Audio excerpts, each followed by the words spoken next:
Hello, how are you students.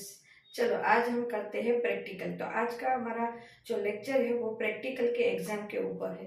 हमारी practical की जो एग्जाम होती है उनमें फर्स्ट प्रैक्टिकल हमारा होता है टाइट्रेशन। टाइट्रेशन हमें दिखाना है, करके दिखाना है। टाइट्रेशन के लिए हमें मैनुअल नहीं दी जाएगी, हमें अपने आप टाइट्रेशन करना है। हम 11th में टाइट्रेशन कर चुके हैं, वहाँ पे था एसिड बेस टाइट्रेशन, मतलब एसिड और बेस के बीच में न्यूट्रलाइजेशन जो होता है उनका टाइट्रेशन था। बट अभी जो आ रहा है वो रेडॉक्स रिएक्शन टाइट्रेशन है। दो ही टाइट्रेशन है। दोनों टाइट्रेशन जो है वो सीबीएसई बोर्ड हो या गुजरात बोर्ड हो, दोनों के लिए वो बहुत इंपॉर्टेंट है, क्योंकि फर्स्ट प्रैक्टिकल हमारा यही है। अगर हमारा ये प्रैक्टिकल अच्छे से जाता है तो हमें एग्जाम में सब कुछ आ जाएगा। तो फर्स्ट प्रैक्टिकल अगर हमारा अच्छा गया तो बाकी के सारे भी प्रैक्टिकल हमारे अच्छे ही जाएंगे। तो फर्स्ट प्रैक्टिकल टाइट्रेशन अभी आज हम देखते हैं। टेंशन लेने की कोई ज़रूरत नहीं है, ये प्रैक्टिकल बहुत ही इजी प्रैक्टिकल है। आपको बस सिर्फ प्रैक्टिस की ज़रूरत है और आपको एक बार देख के करने की ज़रूरत है। आप घर पे भी एक बार देख के जाइएगा, जो मैं करवा रही हूँ वो वीडियो को एक बार कर लीजिएगा तो आपको इजीली हो जाएगा आपसे। चलो सबसे पहले है हमारा पहला प्रैक्टिकल है जो रेडॉक्स रिएक्शन टाइट्रेशन। वो फर्स्ट है केमिनोफोर ऑपोजिट ऑक्जेलिक एसिड। टाइट्रेशन में होता क्या है, कॉन्सेंट्रेशन वैल्यू फाइंड करनी है। एक सॉल्यूशन की वैल्यू, कॉन्सेंट्रेशन वैल्यू हमें दी जाएगी और दूसरे को कॉन्सेंट्रेशन वैल्यू हमें दूसरे सॉल्यूशन की फाइंड करनी है। जैसे यहाँ पे है ऑक्जेलिक एसिड H2C2O4, उसकी कॉन्सेंट्रेशन वैल्यू मान लो 0.1 m हमें दी हुई है। और KMnO4 है, उसकी कॉन्सेंट्रेशन वैल्यू ऑलमोस्ट सभी जो एग्जाम में प्रैक्टिकल आएंगे उनमें KMnO4 की वैल्यू फाइंड करनी, मान लो उसकी है XM।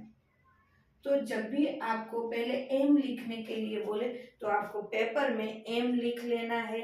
उसके बाद जो भी ब्यूरेट में क्या फिल करते हो, पिपेट में क्या फिल करते हो, ये सब पहले लिख लेना है। उसके बाद रिएक्शन लिख लेना है। उसके बाद ऑब्जर्वेशन टेबल भी बना लेना है और कैलकुलेशन बाय के भी फर्स्ट और दो जो पॉइंट है वो भी करके रख देना है। देन उसके बाद प्रैक्टिकल करना स्टार्ट करना है, ताकि लिखने का काम, राइटिंग पार्ट जो हम अगर पहले कर लेते हैं तो ये काम पहले कर, लास्ट में कैलकुलेशन ही हमारी बाकी रहेगी। तो चलो सबसे पहले प्रैक्टिकल को समझते हैं करते क्या है। तो सबसे पहले प्रैक्टिकल के लिए जो हमें एक की कॉन्सेंट्रेशन वैल्यू दी है दूसरे को दी। जैसे ही आप प्रैक्टिकल के एग्जाम देने जाओगे आपको अपना टेबल दिया जाएगा कि आप इस टेबल पे रहो, मतलब टेबल नंबर जो होगा वहां पे आपको खड़े रहना है। वहां पे सारे इंस्ट्रूमेंट जो है वो होंगे, जैसे कि ब्यूरेट होंगे, पिपेट होंगे, ये फ्लास्क होंगे, फिर दो बीकर भी होंगे। एक बड़ा बीकर होगा और एक ये छोटा बीकर होगा, दो बीकर होंगे। क्लियर है। बड़े बीकर के अंदर KMnO4 का सॉल्यूशन होगा। जो सॉल्यूशन को हमें ब्यूरेट में फिल करना है उसको हमें बड़े बीकर में देंगे, लाइक दिस। ये हमारा बड़े बीकर का सॉल्यूशन है ये, बराबर। और ये हमारा मान लो छोटे बीकर का सॉल्यूशन है, इसमें ऑक्जेलिक एसिड है और इसमें KMnO4 है। बड़े बीकर में KMnO4 है जिसको फाइंड करना है, H2C2O4 ऑक्जेलिक एसिड है जो हमारे पास है। ये जो KMnO4 है इसको हम इसमें फिल करेंगे, ब्यूरेट में फिल करेंगे। तो KMnO4 को मैं फिल करके बताती हूँ कि मान लो ये फिल हमने कर लिया, पर्पल कलर का KMnO4 होगा, उसको हम यहाँ पे फिल करेंगे। जैसे ही ब्यूरेट में फिल करेंगे सबसे पहले हम यहाँ तक हमारा सबसे पहले नीचे आएगा। 50 ml की हमारी ब्यूरेट होगी या तो 25 ml की देंगे, जिस तरह से वो अवेलेबल होगा उस हिसाब से आपको प्रैक्टिकल एग्जाम में दिया जाएगा। अब यहाँ से जो ये पिंच कोक है इसको ओपन करना है, फोर्सफुली ओपन करना है ताकि इनमें से बबल से वो निकल जाए और यहाँ तक KMnO4 फिल हो जाए। ये फर्स्ट करना है, बराबर। इसके बाद यहाँ पे थोड़ा और 0 से ऊपर तक भरना है फनेल से। ये दिस इज फनेल, फनेल से हमें भरना है। फिर 0 तक सेट करना है। मान लो यहाँ 0 हो गए, ड्रॉप बाय ड्रॉप 0 सेट करना है। पर 0 सेट करने से पहले देखना है कि हमें फनेल को निकाल देना है। 0 सेट करने से पहले फनेल को निकाल देना है, उसके बाद ही 0 सेट करना है। बिकॉज फनेल में से ड्रॉप बाय ड्रॉप निकलेंगे तो हमारा रिजल्ट है वो एक्यूरेट नहीं आएगा। तो अब हमने ब्यूरेट को फिल कर दिया है। अब हम ऑक्जेलिक एसिड के बारे में देखेंगे। ऑक्जेलिक एसिड जो कि है छोटे बीकर में, इसको इससे पिपेट से सक करके ये ऐसे करते हैं ना, मैं उल्टा श्वास लेके करते हैं, वैसे इसमें से फिल करना है। इसको यहाँ पे जो नंबर पॉइंट होगा कट जैसा, वहां तक इसको फिल करना है, जो होता है 10 ml। 10 ml तक हमें लेना है। 10 ml तक लेने के बाद इसको ऐसा एक फ्लास्क होगा ग्लास का, इस फ्लास्क में इसको फिल करना है। ये रहा फ्लास्क, फिल करना है। देन उसके बाद उसके अंदर half test tube H2SO4 add करना है। Half test tube H2SO4 add करना है और इसको थोड़ा सा हीट करना है, 50 to 60 डिग्री जितना हीट करना है। अब इतना हीट क्यों करना है और मतलब कितना हीट, तो क्या हम ऐसे हीट करें तो अपने जो हाथों में उसको टच करें तो हम टच कर पाए उतना हमें देखना है। इसको ऐसे टच करके देखना है कि हम उसको अच्छे से टच कर पाए, मतलब पाम हीट करें उतना हीट कर पाए। अब हीट क्यों कर रहे हैं, ऐसा क्वेश्चन हम एग्जाम में पूछ सकते हैं वाइवा में। तो कि जो KMnO4 है ना, ये स्ट्रॉन्ग बेस के जैसा बिहेव करता है और ऑक्जेलिक एसिड है वो वीक एसिड है। दिस इज वीक एसिड और ये स्ट्रॉन्ग बेस।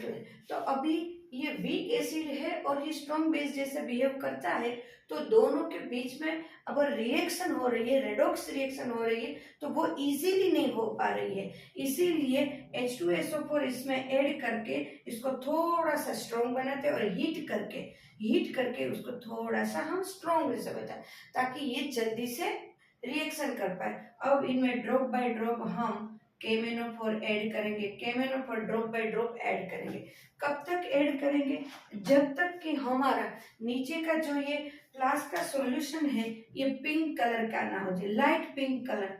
स्टूडेंट्स, नॉट रोब्जा red colour, light pink colour का हमें सॉल्यूशन चाहिए। जब पिंक कलर का हो जाए तब स्टॉप हो जाना है, इसको बंद कर देना है। जब इसको 1 by 1 ड्रॉप करो तो मिक्स करते रहना है, ड्रॉप बाय ड्रॉप ऐड करते जाओ, मिक्स करते जाओ, ड्रॉप बाय ड्रॉप ऐड करते जाओ, मिक्स करते जाओ। जहां तक लाइट पिंक हो गए, एक एक ड्रॉप पे रिएक्शन होगी, ताकि एक एक ड्रॉप पे आपको ऐसा लगेगा पिंक कलर आ गया, पिंक कलर आ गया।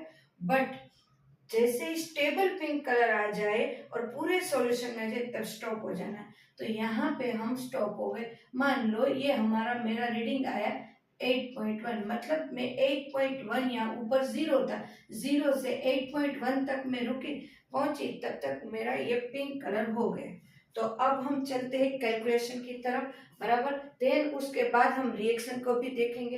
तो अब हमने ऑब्जर्वेशन टेबल बनाया हुआ है, तो ऑब्जर्वेशन टेबल में मुझे लिखना क्या है, तो ये जो ऑब्जर्वेशन टेबल है ऐसा टेबल हमें एग्जाम में बनाना है। ऑब्जर्वेशन टेबल ब्यूरेट में final reading, initial reading and difference. तो सबसे पहला मेरा इनिशियल रीडिंग क्या था ब्यूरेट में, तो कि मेरा इनिशियल रीडिंग तो 0.0 ml, यहाँ पे ml लिख देते स्टूडेंट्स, 0.0, क्योंकि मैंने स्टार्ट तो 0.0 से किया था, तो मेरा स्टार्टिंग रीडिंग क्या था 0.0 ml। अब स्टॉप कहाँ पे हुआ, तो क्या अब मेरा स्टॉप हुआ 8.1 पे। 8.1 मेरा फाइनल रीडिंग, ये फर्स्ट रीडिंग के अंदर लिख रही हूँ फाइनल रीडिंग 8.1।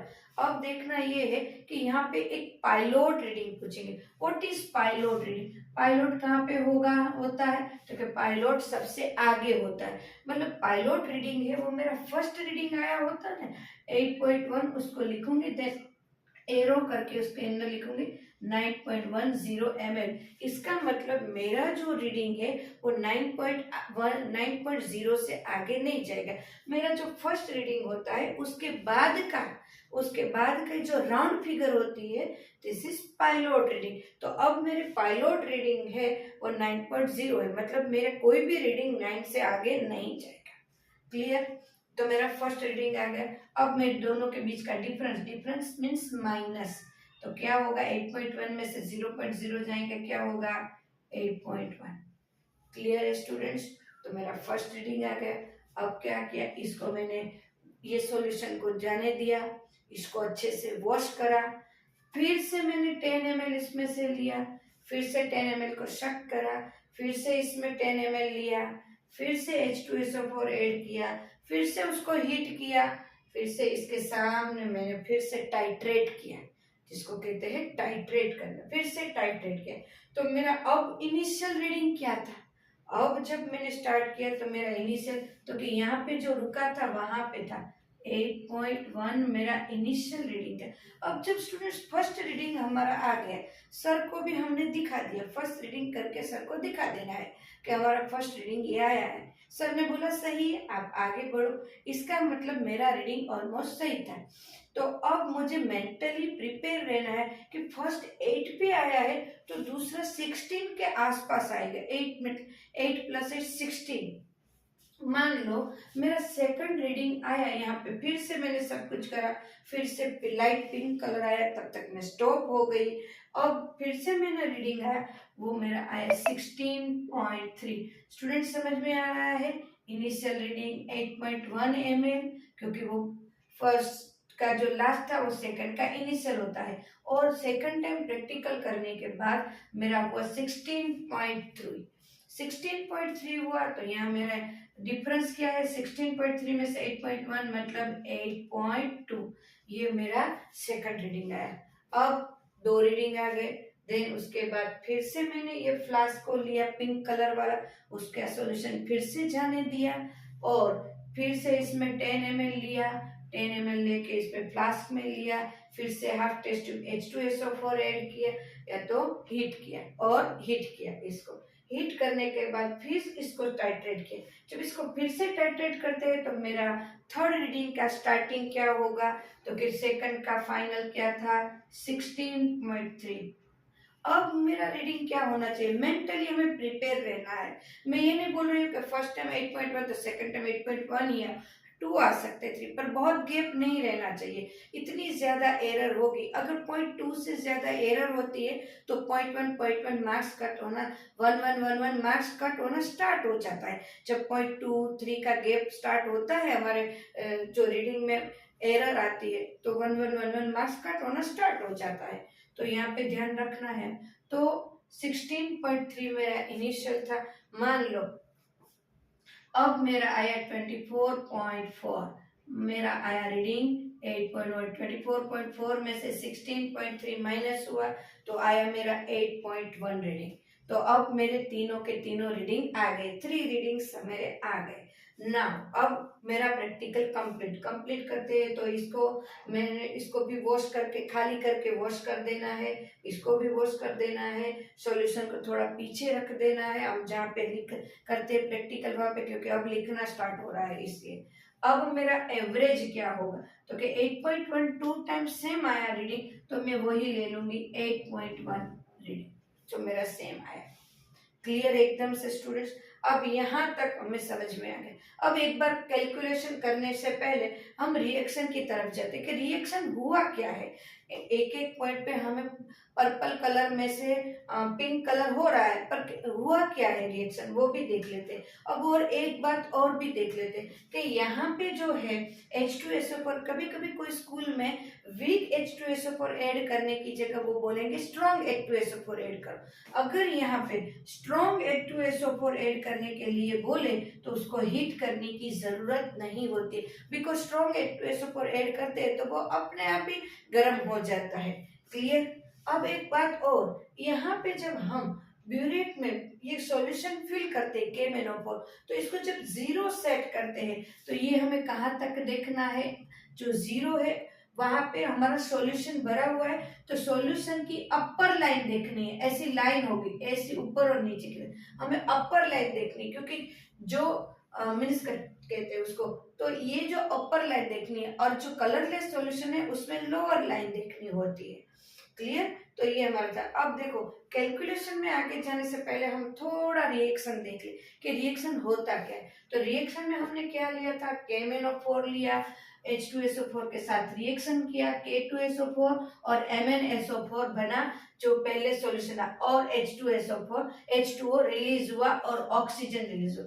देन उसके बाद उसके अंदर क्या हमने ऑक्जेलिक एसिड को ऐड किया और 60 डिग्री पे हीट किया था और CO2 और H2 बना। जब हम बैलेंस करते हैं ऑक्सीजन को इलेक्ट्रॉन, तो यहाँ पे मुझे 5 से मल्टीप्लाई करना होता है और यहाँ से 2 से, तो मैंने 2 को तो पहले से ही मल्टीप्लाई कर दिया और 5 को बैलेंस करने के लिए, जैसे कि यहाँ 5 ऑक्सीजन है तो यहाँ पे भी मैं 5 ऑक्सीजन करने के लिए 5 से मल्टीप्लाई कर रही हूँ।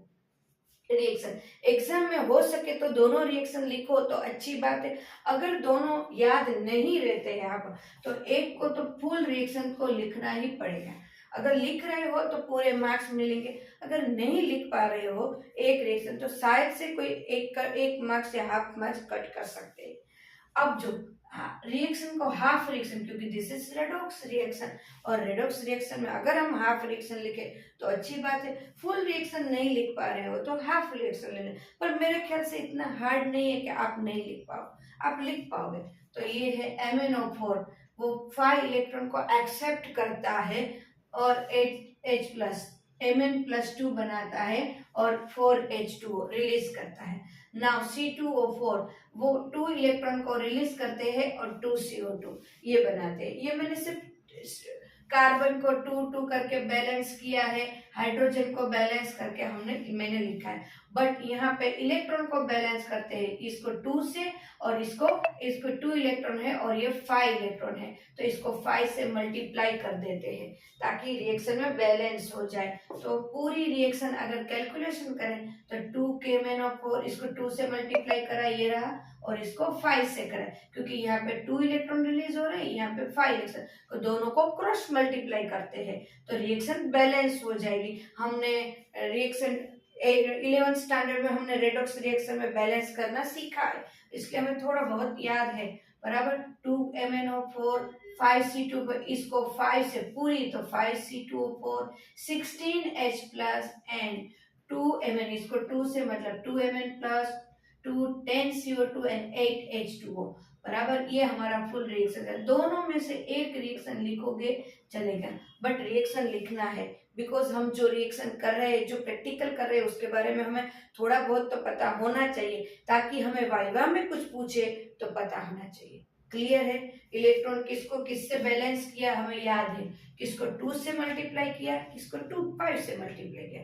देन नाउ अब जा रहे हैं कैलकुलेशन की तरफ। हमारा कैलकुलेशन क्या है, तो कि हमारा कैलकुलेशन का है A1 M1 V1 equal to A2 M2 V2। M1 V1 M2 V2 11th में हम कर चुके हैं, तो बहुत इजी है हमारे लिए स्टूडेंट्स। तो सबसे पहले M1 V1 को एसिड कह देते हैं और M2 V2 को बेस कह देते हैं। तो चलो A1 M1 मैंने एसिड को किससे मल्टीप्लाई किया था, यहाँ पे एसिड के आगे कितने इसने इलेक्ट्रॉन रिलीज किए थे, 2 इलेक्ट्रॉन 2, इसने कितने इलेक्ट्रॉन रिलीज किए थे 5, दिस इज 5। क्लियर है। Now H2SO4 H2C2O4 acid and KMnO4 base, इसकी कॉन्सेंट्रेशन वैल्यू अब देखो M1 एसिड की कॉन्सेंट्रेशन वैल्यू यहाँ पे दी हुई है 0.1। एसिड का वॉल्यूम कितना है, तो क्या हमने यहाँ पे शक करा था उतना 10 ml बराबर है 10 ml। उसके बाद बेस की कॉन्सेंट्रेशन वैल्यू हमें फाइंड करनी है, तो उसको लेंगे XM देन V2, तो कि उसकी वैल्यू क्या लेंगे, उसका वॉल्यूम क्या लेंगे, तो कि यहाँ जो ब्यूरेट का वॉल्यूम जो हमें मिला वो तो कि 8.1। अब हम XM को फाइंड कर सकते हैं इजीली, ये कैलकुलेशन बहुत इजी है, 11th में कर चुके हैं। देन अब उसका सेकंड है कॉन्सेंट्रेशन ऑफ सॉल्यूशन। कौन सा सॉल्यूशन, KMnO4 का कॉन्सेंट्रेशन वैल्यू फाइंड करना है कि कितनी होगी, तो वो मोलारिटी हमें यहाँ पे जो इसका आंसर मिलेगा वो मोलारिटी एंड KMnO4 का मोलर मास। ये हमारी हुई 2 कॉन्सेंट्रेशन वैल्यू की, मतलब ये 2 कैलकुलेशन, एक मोलारिटी की और दूसरी कॉन्सेंट्रेशन वैल्यू की। फिर उसके बाद हमें रिजल्ट लिखना है कि आपने जो KMnO4 का सॉल्यूशन दिया था उसके कॉन्सेंट्रेशन वैल्यू ये है, ये रिजल्ट करके लास्ट में लिखना है, बिकॉज उसका भी 1 मार्क्स होगा। तो स्टूडेंट्स, मुझे नहीं लगता कि प्रैक्टिकल बिल्कुल करने में हार्ड है, बहुत ही इजी है। शांति से अगर करेंगे, फर्स्ट रीडिंग हमारा अच्छे से आ गया तो मेरे ख्याल से, अगर सर ने भी बोल दिया कि आपका रीडिंग सही है, तो मेरे ख्याल से सेकंड और थर्ड रीडिंग है वो इजीली आ जाएंगे। फर्स्ट रीडिंग जो आए और सेकंड और थर्ड रीडिंग है उसमें बहुत ज्यादा गैप नहीं होना चाहिए, ये एरर नहीं होना चाहिए, क्योंकि जो फर्स्ट रीडिंग में हमने सॉल्यूशन यूज किए थे वही सेकंड में है, वही थर्ड में है, और करने वाले भी हम है, ये ब्यूरेट पिपेट भी वही है, तो इतनी एरर नहीं होनी चाहिए। तो ये था हमारा फर्स्ट प्रैक्टिकल। ये आज का जो हमारा लेक्चर था उसमें फर्स्ट प्रैक्टिकल था। कल नेक्स्ट लेक्चर होगा उसमें मैं सेकंड प्रैक्टिकल के बारे में समझाऊंगी, और थोड़े बहुत जो वाइवा में पूछे जाने क्वेश्चन है उसको भी हम डिस्कस करेंगे। तो चलो आज के लिए इतना। Bye students, take care.